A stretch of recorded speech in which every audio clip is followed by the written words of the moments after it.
ಸಂತೋಷ್ ನನಗೋಸ್ಕರ ಚಾ ಮಾಡ್ಯಾನ ನೋಡ್ರಿ, ಪಾಪ ಸಣ್ಣ ಕೂಸ. ನನಗರೆ ಡೆಲ್ಲಿ ಬಂದಿನಿ ಫುಲ್ ಆರಾಮ್ ತಪ್ಪಿಬಿಟ್ಟದೆ. एकदम ಟೇಸ್ಟಿ ಚಾ ಮಾಡ್ಯಾನ ನೋಡ್ರಿ. ನನಗೆ ಅವನ ಬರೀ ಹೆಡ್ಡೇಕ್ ಆಲತ್ತತ್ ಏನ್ರ ಆಲತ್ತತ್ ಅಂದರೆ ಚಾ ಕೊಡ್ತೀನಿ. ನೀ ಕುಡಿಯಲ್ಲ? ಹಾಂ, thank you. Okay, thank you. ಈಗ ಈ ಕಡೆ ಹೀಟ್ರ್ ಹಚ್ಕೊಂಡೆ ಕುಂತಾನ್ರಿ, ಅವನು ಕೆಲಸ ಮಾಡ್ತಾನೆ. ಈಗ ಚಿಕ್ಕು ಮಿಕ್ಕು ಈಗ ಇಬ್ಬರು ಮನ್ಕೊಂಡಾರ ನೋಡ್ರಿ. ಈಗ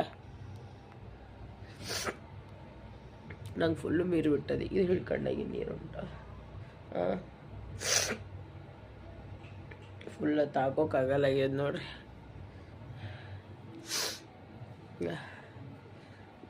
ಕಣ್ಣ ಮೂಗಾಗಿ ಈಗೆಲ್ಲ ಸೋರ್ಲತ್ತದ. ಸುಂಬಳಿ ಏನು ಹಂಗೇನೋ ಹೊರಗೆ ಬರಲ್ಲ, ಆದ್ರೆ ಹಿಂಗೆ ಕೋಲ್ಡ್ ಆಲಕತ್ತ, ಹಿಂಗೆ ಕಫ ಕೋಲ್ಡ್ ಆದಂಗೆ ಆಲದು. ಜ್ವರ ಹೊಂಟದ, ತಲೆ ಸಿಡ್ಲಿಗತ್ತ ಒಂದು ಸೋನೆ.